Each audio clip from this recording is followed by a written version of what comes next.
Sujets qui sont, en apparence, qui sont troublants face au sens des choses. C'est-à-dire que, ou on pourrait dire qu'ils sont contre-intuitifs. Contre-intuitif, là, c'est une expression qui veut dire que, intuitivement, l'homme voit pas ça comme ça. Ça semble être à contrecarrer des idées pourtant évidentes et logiques. Donc, l'Écriture, souvent, nous arrive avec un raisonnement ou une logique qui est étrangère à ce qu'on pense naturellement à première vue. Et c'est pourquoi la foi est nécessaire, parce que la foi, ça sert pas à renforcer ce qui nous semble juste. Généralement, marcher par la foi, c'est aller dans un contresens d'une évidence qui saute aux yeux pour nous, mais on est appelé à aller à contresens de ça, parce que on a un raisonnement puis une justice, un bon sens qui repose sur notre vieil Adam naturel, qui lui aime redéfinir les choses selon son bon sens à lui. Souvenez-vous que dans Genèse chapitre 3, la chute, c'était « Vous serez comme des dieux, définissant ce qui est bien et ce qui est mal. »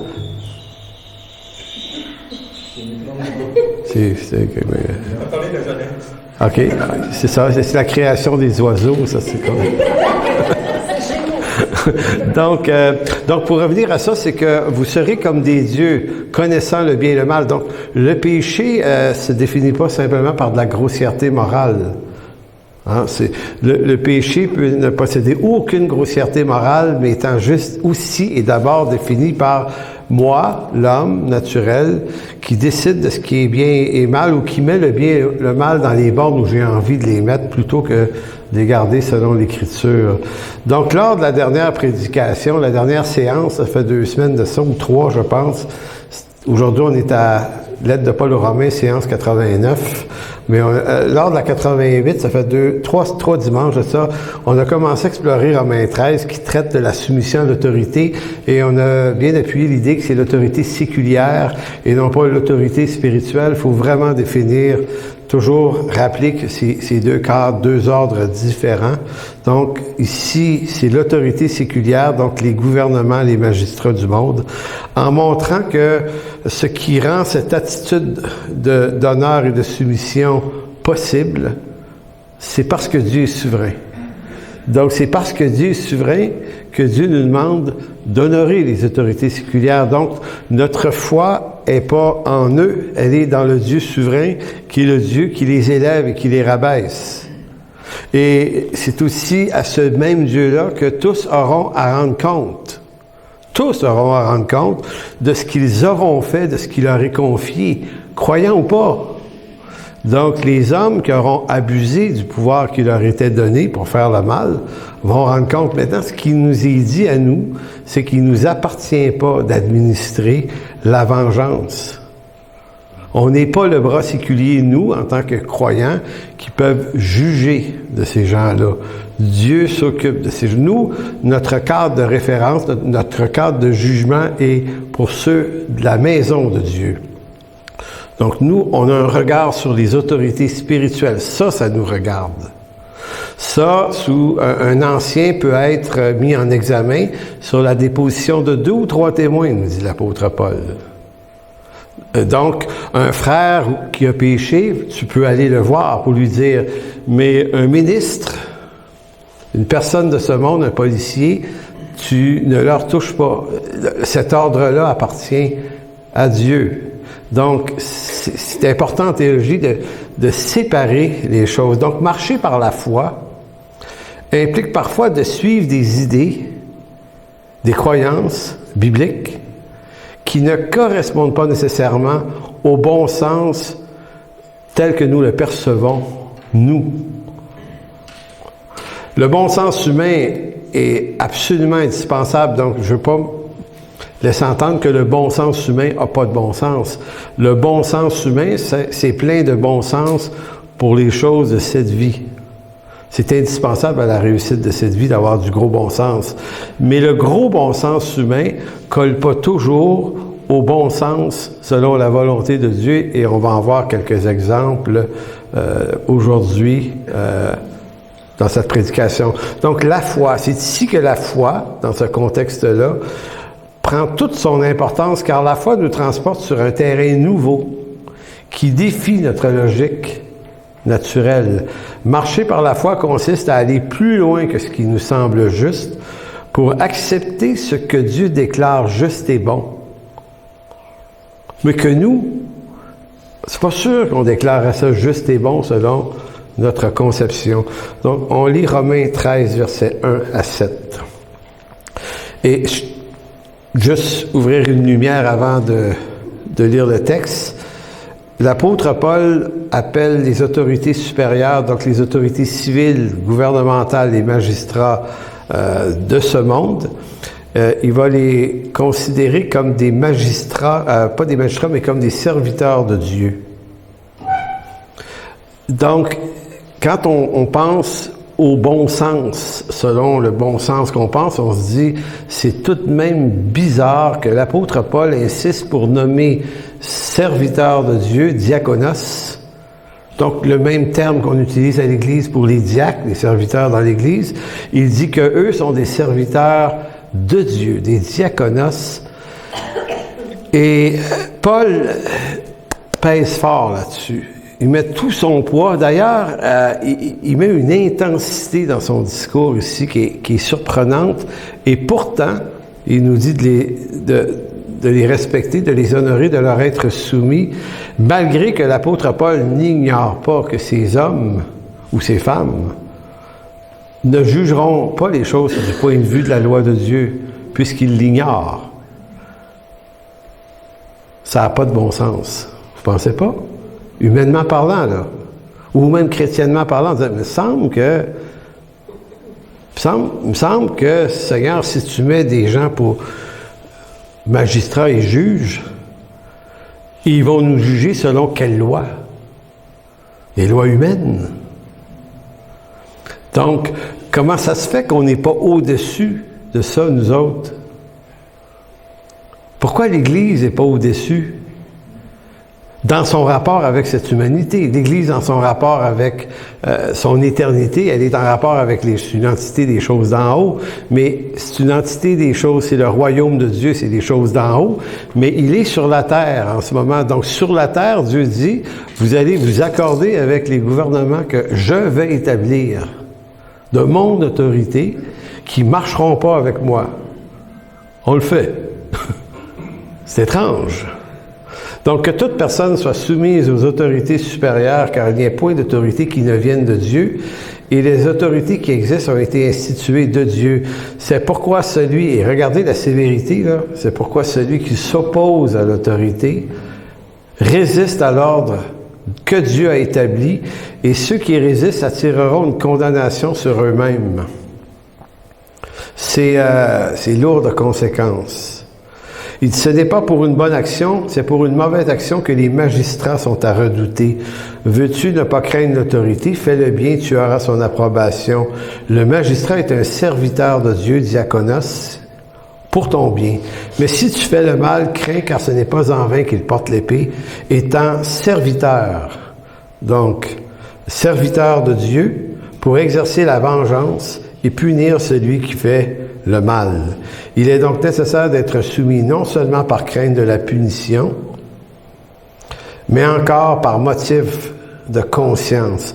Donc, à 2 reprises, Paul nomme le magistrat païen serviteur de Dieu. Ce que ça nous ramène à comprendre, c'est qu'il n'existe pas 2 mondes dans ce monde.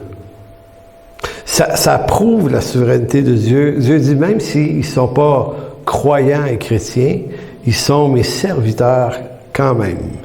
D'autres vont dire, ouais, mais des fois, ils sont corrompus. Ça veut dire, ça, c'est pas ton problème. C'est le problème de Dieu. C'est aussi pour cela, verset 6, que vous devez payer les impôts, car les magistrats, et là, ici, ce n'est pas serviteurs qu'ils utilisent, mais ministres. Ils sont des ministres de Dieu. Ça n'a pas de bon sens. Seigneur, c'est des païens. Voyons donc. C'est des païens. Non, ce sont des ministres de Dieu. Et c'est le même mot grec pour parler des ministres de l'Évangile. C'est quelque chose, là. Donc, ils sont ministres de Dieu, entièrement appliqués à cette fonction, rendez à tout ce qui leur est dû, l'impôt à qui vous devez l'impôt, le tribut à qui vous devez le tribut, la crainte à qui vous devez la crainte et l'honneur à qui vous devez l'honneur. Donc, en lisant ce texte, moi, j'ai lu ce texte-là des centaines de fois, sans jamais vraiment être troublé, jusqu'à temps que des fois, on lit un texte lentement, puis on essaie de gober chaque phrase, chaque mot. Puis à un moment donné, je me dis, hey, mais c'est quand même fascinant de nommer de telles personnes serviteurs et ministres de Dieu, alors qu'ils sont absolument pas croyants. Ils pourraient l'être aussi, là. Donc, c'est ce qu'on appelle le phénomène contre-intuitif. Donc, contre-intuitif parce que ces ministres-là, quels qu'ils soient, ne sont généralement pas des croyants ni des chrétiens, mais surtout dans le monde romain, des idolâtres. C'est des personnes qui pouvaient aller assister à des cultes idolâtres démoniaques de toutes les sortes.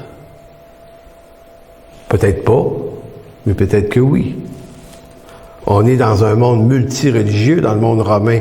On sait que les Romains qui avaient des panthéons de divinités à l'infini avaient absorbé les panthéons grecs aussi. Fait qu'il y en avait là, du Dieu là, au mètre carré dans la civilisation romaine. Et les gens étaient généralement croyants. Ils s'adonnaient à toutes sortes de croyances, à toutes sortes de sacrifices idolâtres. Donc, c'est contre-intuitif de dire on va les respecter, puis on va leur être soumis dans leur jugement. Contre-intuitif parce que ces ministres ne jugent pas selon la loi de Dieu, mais selon la loi romaine, qui était quand même un cadre législatif très solide. J'ai 2 ouvrages chez nous, des lois romaines, là, ça fait à peu près 1600 pages. J'ai essayé de lire ça une fois. J'ai réussi un peu. Non, mais c'est pas s'il y en a qui se souviennent de Jacques Ellul, le sociologue français. Lui était également un juriste, docteur en juriste et docteur, et puis il a écrit des ouvrages sur le droit romain. C'est fascinant comment c'était quand même étoffé, solide. Néanmoins, c'est les lois romaines, c'est pas la loi de l'écriture, bien que ça se recoupe à plusieurs endroits. L'autre raison, c'est contre-intuitif parce que ces ministres sont des potentiels persécuteurs de l'Église. Et ils l'ont été.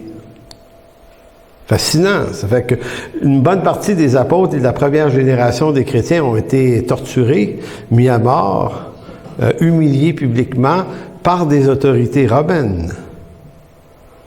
Et du temps de Paul, c'était déjà commencé. Donc, on pourrait pas dire, ouais, mais Paul savait pas que ça tournerait mal. Ça tournait déjà mal. Donc, Paul prenait pas son expérience personnelle ou les frustrations de son expérience personnelle pour se créer une doctrine. Parce qu'on fait ça, nous autres. On s'en invente des trucs avec l'Écriture. Vu qu'on vit quelque chose, on va dire, je vais me trouver des versets pour faire dire quelque chose qui fit avec mon humeur actuelle, qui me donne le droit de. Ça, c'est pas marcher avec Dieu, ça, c'est marcher avec soi-même. Le principe de l'autorité séculière va bien au-delà de mes bonnes ou mes mauvaises expériences avec l'autorité séculière. Le principe étant établi par Dieu, il ne change pas à cause de mes circonstances bonnes ou mauvaises. Ça, c'est du sérieux. Ça, c'est de la maturité. Maturité spirituelle, mais maturité, je dirais, intellectuelle, c'est-à-dire au cœur de la réflexion.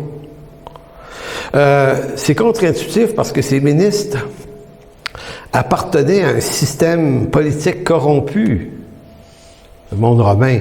Et il faut savoir que la succession des gouvernements à Rome, donc vous êtes au courant que la démocratie n'a pas encore...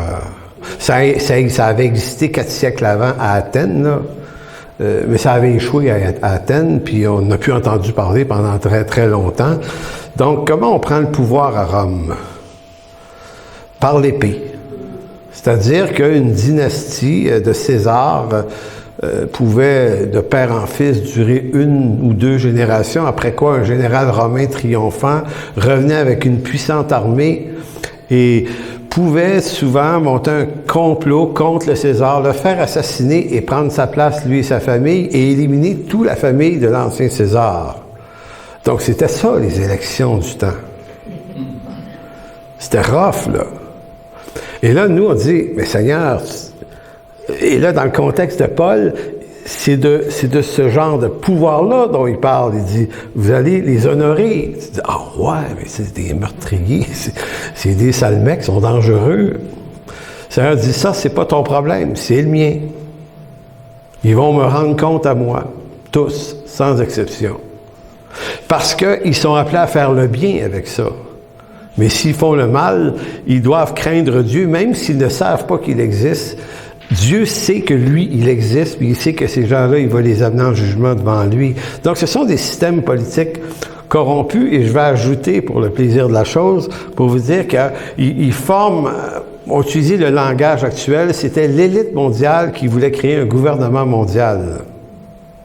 Parce qu'en ce moment, il a dit, pourquoi on déshonorerait un gouvernement? Ben, c'est parce que une élite veut faire un gouvernement mondial pour l'Antéchrist. Bon, d'accord.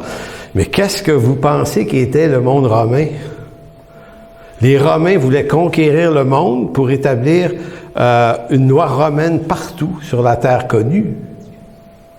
Écoutez, leur empire s'étalait depuis l'Angleterre et ça allait loin, là. Ça allait loin en Asie.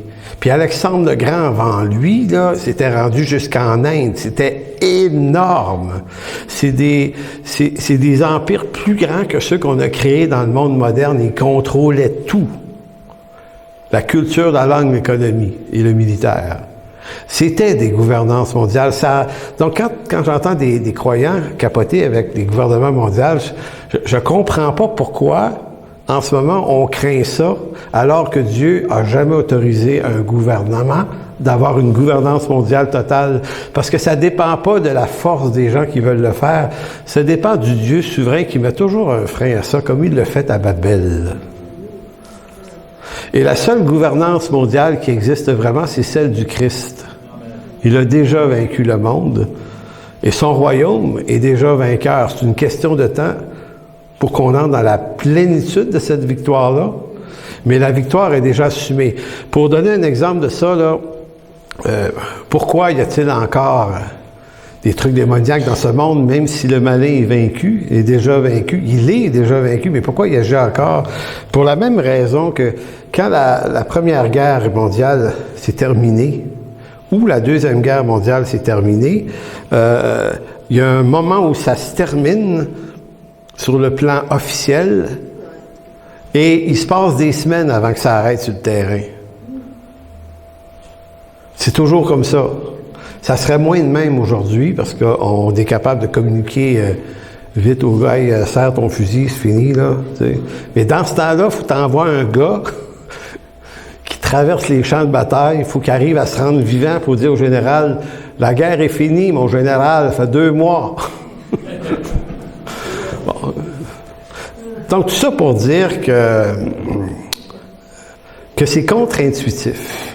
Et c'est un des exemples les plus puissants de l'Écriture, pas puissant, mais les plus évidents de l'Écriture, de quelque chose qui, en apparence, fait pas de sens, mais ça veut montrer que marcher par la foi, ça répond pas à un sens humain. Ça dépend d'une déclaration donnée par Dieu dans laquelle il nous demande de marcher. Point final. Quand on a compris ça, il y a bien des choses qui se calment dans nos cœurs. C'est simple. Je vous dis, ça simplifie bien des choses. Je vous fais tourner dans 1 Corinthiens chapitre 2 pour montrer que l'apôtre Paul, dans une autre lettre, il explique ce problème-là. Parce que dans l'Écriture, il y a une panoplie de concepts, d'exigences qui, comme l'autorité séculière à laquelle on doit se soumettre, fait pas de bon sens à vue humaine. Et pourtant, ce sont des principes, des vérités qui doivent être honorées parce qu'elles appartiennent à la volonté souveraine de Dieu. Si je crois que le bon sens de l'homme naturel qui habite en moi, parce que c'est pas parce que je suis devenu chrétien que j'ai une pensée spirituelle pure. Je sais pas pour vous autres, Peut-être juste moi qui est charnel. Qui c'est qui est charnel ici un peu? Levez la main. Encouragez-moi. Pierre, toi, c'est vrai que tu es rendu plus loin un petit peu. On va prier pour toi après. Pour... que le Seigneur ouvre tes yeux. Alors, c'est une joke. Non, voyez-vous, on est né de nouveau, on a une nouvelle réalité spirituelle en nous, Christ en nous, mais on le sait là que il y a un combat entre la chair et l'esprit, puis c'est pas évident. Verset 12 de 1 Corinthiens chapitre 2 explique assez bien l'affaire. Et il fait vraiment voir les deux natures ici. Or, nous n'avons pas reçu l'esprit du monde, mais l'esprit qui vient de Dieu afin que nous connaissions les choses que Dieu nous a données par sa grâce. Donc, Dieu nous a donné des choses par sa grâce. Il y a le salut dans ça, mais il y a tout un contenu de vérités bibliques qui nous sont données par pure grâce, par l'Esprit, sont éclairés dans nos cœurs pour qu'on en vive. Et nous en parlons non avec des discours qui enseignent la sagesse humaine, le bon sens humain, mais avec ceux qui enseignent l'esprit, employant un langage spirituel pour les choses spirituelles. Je ne sais pas si vous voyez la passe. Comme si Paul disait, les choses de l'Esprit de Dieu vont être probablement en contrariété avec notre bon sens naturel. Mais l'homme animal, qu'on possède encore comme croyant, ne reçoit pas les choses de l'Esprit. Donc ici, c'est plus en relation avec l'incroyant à l'état pur. Donc, l'homme animal ne reçoit pas les choses de l'esprit car elles sont une folie pour lui. Il ne peut les connaître parce que c'est spirituellement qu'on en juge. Donc, l'homme naturel ou l'homme animal, ici, Paul l'accuse pas d'être un ignorant. Il le déclare ignorant, non par sa faute, mais parce qu'il est naturel. Il ne peut pas les recevoir, les choses de l'Esprit de Dieu. Elles sont une folie pour lui. Ça n'a pas de bon sens pour lui, les choses de l'Esprit de Dieu. Maintenant, quand on est de nouveau, on a l'Esprit de Dieu en nous, et là, on entre dans un combat, parce que là, on est coincé entre notre gros bon sens naturel, qui fait plein de sens, et un sens autre qui est donné par Dieu sur des questions théologiques et doctrinales, et qui viennent agresser notre bon sens. Je dis agresser, parce que c'est rough un peu. L'Écriture nous demande d'adhérer par la foi à des idées. Je vais vous donner quelques exemples. J'en avais plein, mais je me suis résumé à 5-6, pas plus. Dans l'Ancien Testament, pourquoi Job perd tous ses enfants dans un incident tragique, permis par Dieu, simplement en vue d'apprendre à Job à quel point il est souverain? Est-ce que ça fait du sens? Parce que quand on lit le livre de Job, on se dit, Saint-Cybole, Seigneur, je veux dire, tu aurais pu écrire, envoyer un livre, il l'aurait lu, il aurait compris le principe, ça aurait été plus simple un peu. Moins de mort, moins de sang. Il y a des choses que Dieu fait et on ne sait pas pourquoi. Ça ne rencontre pas notre bon sens. Et ça ne le rencontre vraiment pas. Mais ça a du sens. Ce sont des choses de l'esprit. Pourquoi Dieu permet que le roi Saül veuille tuer David à 2 reprises dans la région d'En-Guédi en Israël, dans les grottes d'Adullam, à 2 reprises? Saül voulait tuer David, mais David avait été quand même oint roi déjà, dans 1 Samuel 16 par Samuel.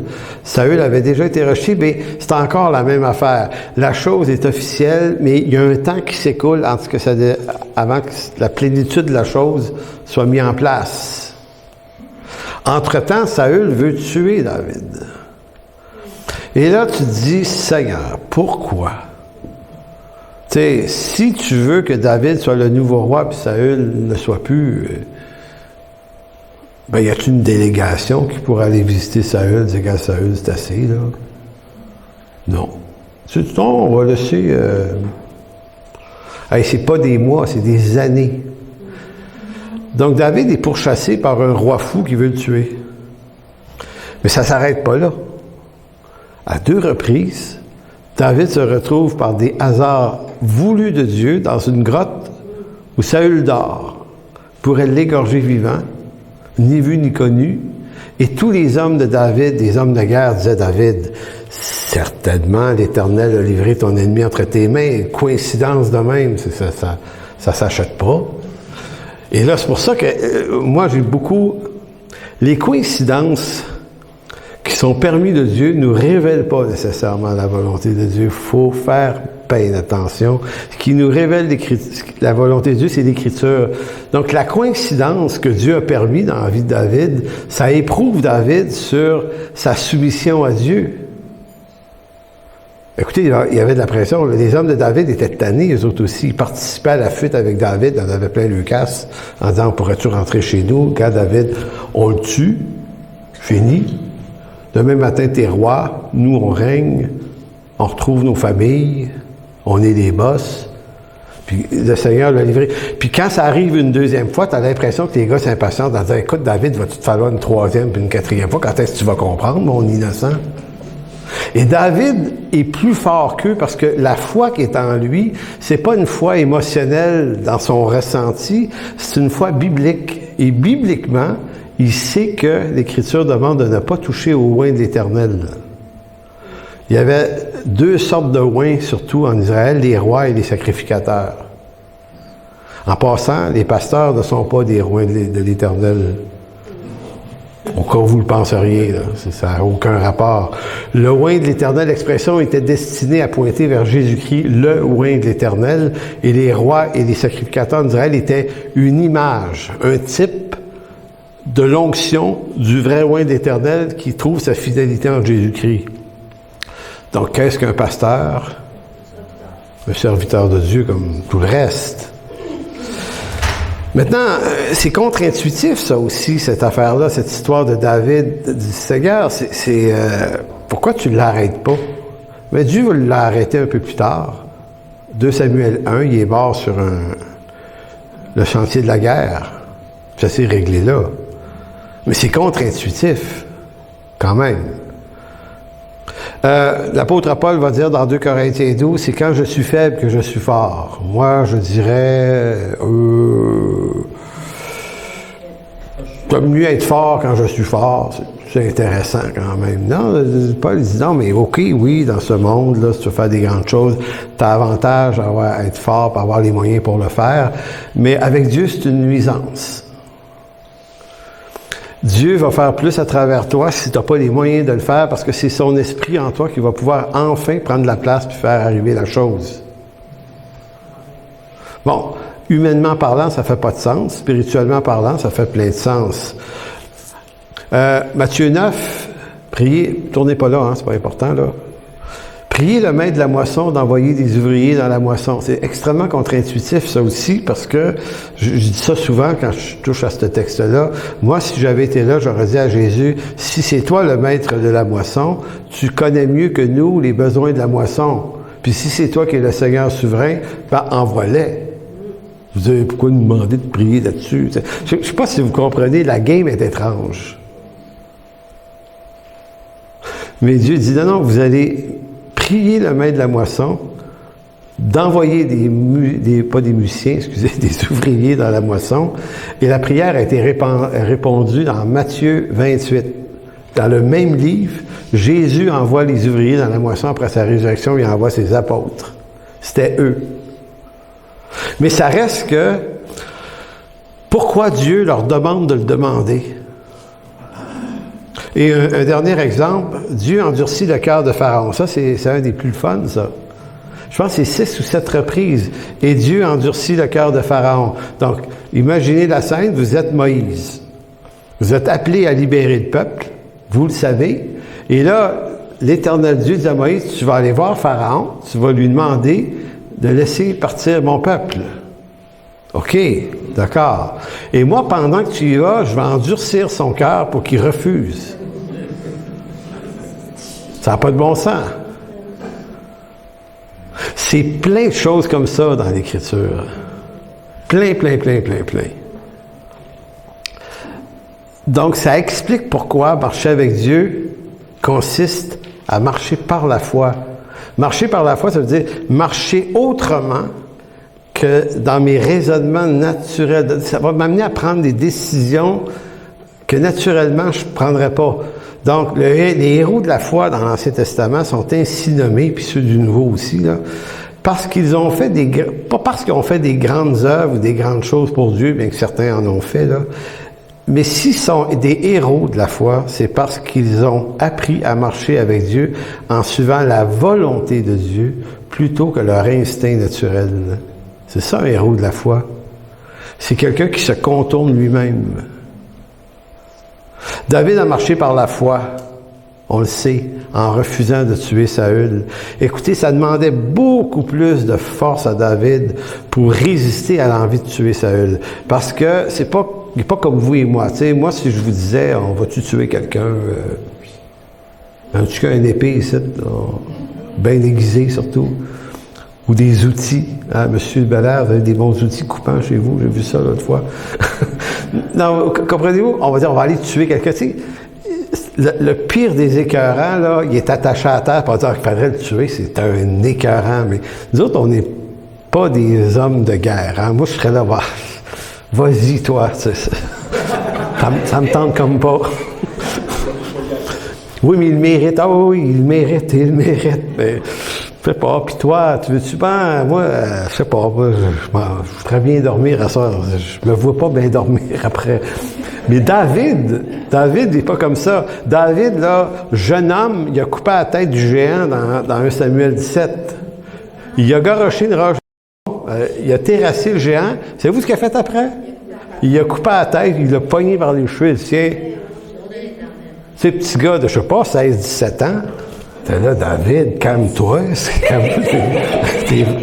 Hey! Puis il a pitché la tête à terre. Bon, as-tu d'autres choses? C'est pas un problème pour lui. Donc, il n'a pas eu peur de tuer un géant de certains disent 9 pieds, là, c'est quelque chose. Mais il a eu peur de tuer Saül.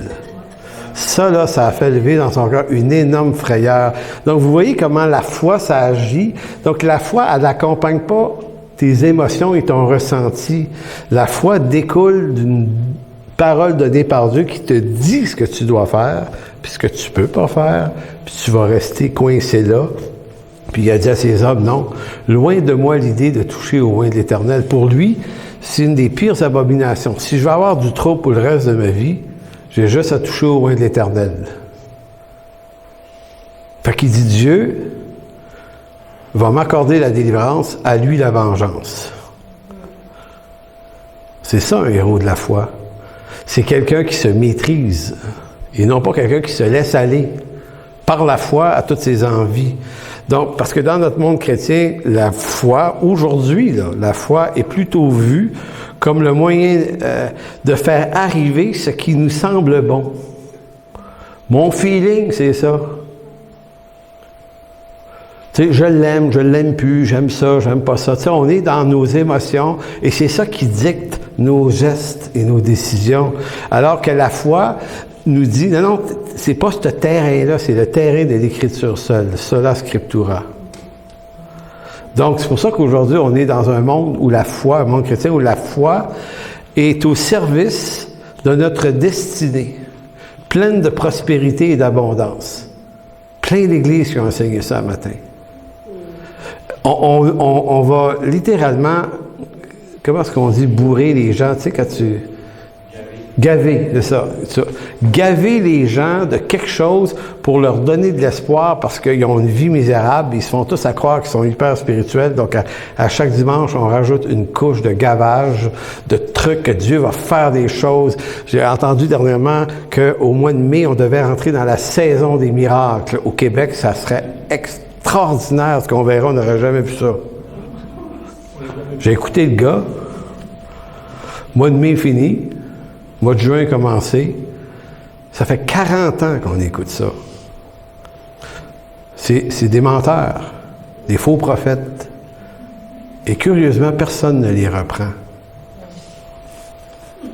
La foi, là, c'est pas de donner de faux espoirs aux gens en leur laissant croire que Dieu va faire ceci, ceci, ceci, ceci et cela.